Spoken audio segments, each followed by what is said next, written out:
Welcome to This Explainer. Look, today we're unpacking a message that is, well, it's honestly a total wake-up call. The creator of this source material poses a really fascinating hypothetical.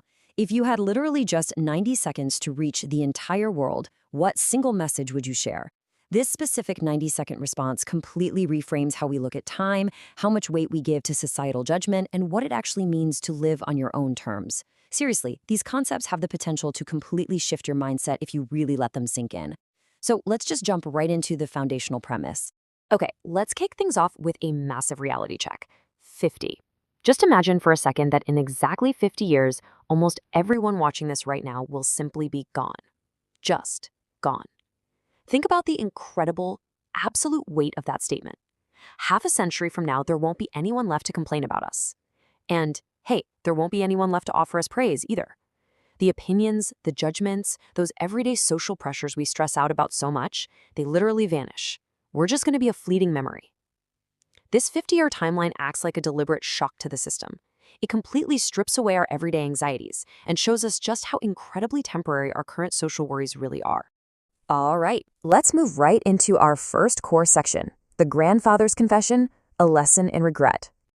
To really get to the heart of this, the creator shares this deeply personal story about a recent conversation he had with his own grandfather. He asked him a super direct, heavy question, "What is your life's biggest regret?" And the grandfather delivered this absolutely devastating response. He said, "Main apni zindagi वैसे जी ही नहीं पाया जैसे मैं जीना चाहता था." Translated into English, that means, I couldn't live my life the way I wanted to. Wow, it hits you right in the gut, doesn't it? When asked about his absolute biggest regret, it wasn't about some specific business failure or not making enough money. It was the heartbreaking realization that his life just wasn't lived on his own terms. This sets up the core emotional conflict we all really need to wrestle with today. But here's the crazy part.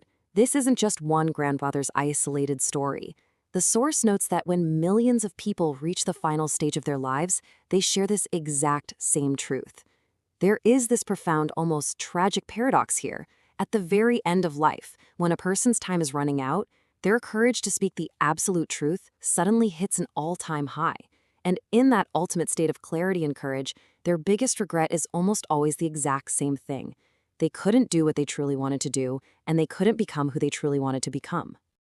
And that brings us to our next segment, the mirror question, facing your future. Okay, this is the critical turning point. We need to shift the focus away from the grandfather, away from those millions of other people, and point the lens directly at you. Seriously, look in the mirror and project yourself half a century into the future. When you're looking back at your life 50 years from today, what exactly is your memory going to be? Are you going to remember that you actively chased down and fulfilled your dreams? Or are you going to remember that you just stopped because you were terrified of what other people thought? Because right now, you are either moving toward fulfillment or you're letting the fear of societal judgment totally paralyze you. The source material doesn't sugarcoat things at all here. It is brutally honest. It warns that when that day in the future finally arrives, you will be completely out of time, period. There are no second chances at the end of the timeline. If you let the fear of others dictate your actions today, you'll be left with absolutely nothing but regret. The sheer finality of this is what makes this 90-second wake-up call so incredibly urgent. It's a stark, undeniable reminder that procrastinating on your own life carries the ultimate penalty. Which leads us perfectly into our final section, writing your own story. The choice is today. So what's the takeaway? You have to recognize the immense power you hold right now, in the present moment. The story you write between today and the very end is entirely up to you. You have a very distinct choice. It's like a fork in the road. On side A, you can just keep living exactly as people expect you to. You can conform to all those societal norms that, as we established earlier, literally won't matter in 50 years anyway. Or on side B, you can make the bold, terrifying, but amazing decision to live life entirely by your own rules. These paths are mutually exclusive, guys. You absolutely cannot fully realize your own dreams while constantly bending over backward to meet the expectations of everyone around you. You just have to pick a side. Now, if you're going to go with side B, the creator urges you to take risks and write your own story despite some inevitable hurdles. You have to forge ahead even if you're scared. Look, fear is completely natural, but it cannot be the thing that stops you. Keep going even if people laugh at you. Mockery is so incredibly temporary. And push forward even if absolutely no one supports you in the beginning. Why? Because at the end of the day, society's opinion absolutely does not matter in the grand scheme of your finite life. We're going to wrap up with this final, honestly haunting thought from the source material. Gosh, maine try kiya hota. Translated, I wish I had tried. This is the single agonizing realization that will keep you staring at the ceiling at night if you don't take ownership of your life today.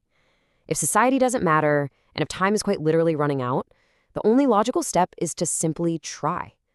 So taking a hard look at your own life right now, what is the one thing you need to start trying today so you don't end up asking yourself this exact same question 50 years from now?